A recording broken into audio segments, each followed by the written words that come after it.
Hello everyone. तो sir आज हम बात करेंगे अकाउंटिंग स्टैंडर्ड्स के बारे में। इससे पहले सर मेरी 3 videos theory base of accounting पे आ चुकी हैं और सारे मैंने प्रिंसिपल्स एंड एजम्पशंस उसमें डिस्कस किए हैं। अब मैं आज आपको अकाउंटिंग स्टैंडर्ड्स के बारे में बता रहा हूँ।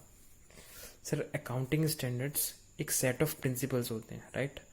एक सेट ऑफ स्टैंडर्ड्स होते हैं, provides a set of standards. Written documents होते हैं, पॉलिसी डॉक्यूमेंट्स होते हैं, और covering the aspect of recognition, measurement, treatment, disclosure of accounting transaction in financial statements, right? So accounting standards is an authoritative statement issued by ICI, a professional body of accounting in a country, right? तो मतलब authoritative statement का मतलब sir recognised और accepted as being true और reliable.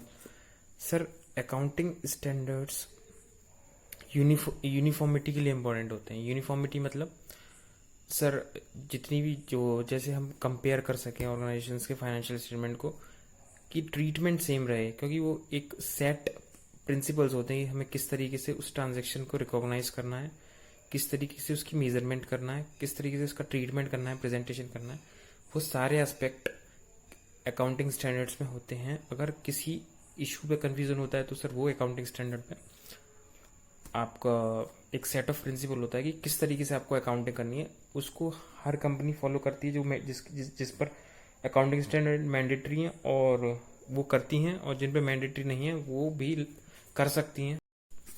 Sir accounting standards की need sir इसलिए है क्योंकि अकाउंटिंग स्टैंडर्ड प्रिपेयर ही इसलिए होते हैं जब किसी ट्रीटमेंट में सर कन्फ्यूजन होती है, राइट। जैसे कि अब पूरी जो हर कंपनी को, हर ऑर्गेनाइजेशन को सर दिक्कत हो रही है किसी ट्रांजैक्शन को रिकॉर्ड करने में, यूनिफॉर्मिटी नहीं है, कोई किसी तरह से उस ट्रांजैक्शन को रिकॉर्ड कर रहा है।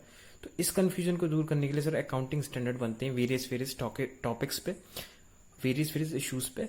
रीजन इसका सर नीड अराइज इसलिए होती है कि कंफ्यूजन ना हो, क्योंकि अलग अलग ट्रीटमेंट हो सकते हो। तो फिर आईसीआई क्या करती है, फिर एक स्टैंडर्ड निकाल देती है सर कि इसी तरीके से आपको उसकी रिकॉग्निशन करनी है, इस तरीके से आपको मेजरमेंट करना है।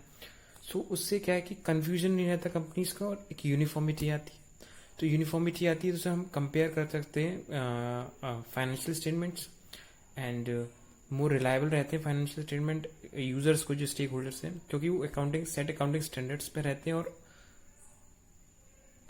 तो उसके अंदर कोई वेरिएशन नहीं होता किसी भी ऑर्गेनाइजेशन से, वो कंपेयर कर सकते हैं।